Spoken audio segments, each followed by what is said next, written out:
absentee voting. For our members of the military, the PNP, the members of the media, meron po tayo dyan.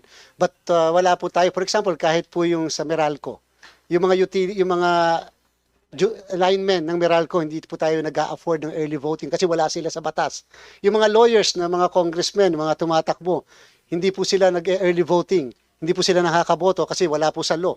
So kung ma-amend po natin yung early voting, yung ating local absentee voting law, mag-i-include tayo ng other particular critical sectors like yung mga nurses, yung mga social workers, yung mga talaga pong sa araw ng eleksyon, hindi sila nakakaboto dahil nagse-serve po sila just to ensure na yung mga masasaktan o yung mga na-continuing pa rin yung serbisyo, sana po madagdag natin sila. At yung pong pinaka-critical, Madam Chair, yung early voting law.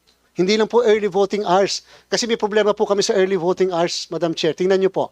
Boboto sila ng alas 5. Alam nyo po yung nakatatanda, alas 4 pa lang nakapila na. Naaga po silang gumising. So, kung sakali pong 5 to 7 lang yung mabibigay namin sa kanila na window, yun naman po yung option lang, bigla ng pagdating ng 7 o'clock, Madam Chair, dadagsana yung mga botante.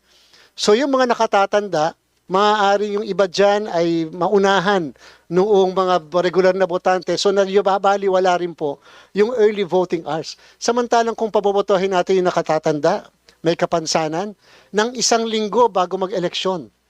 Bakit po ang ating mga overseas Filipinos pinapaboto natin na maaga?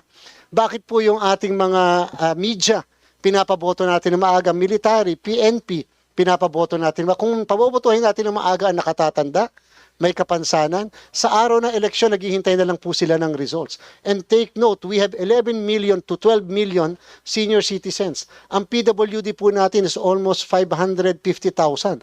Ang ating pong indigenous peoples, 840,000.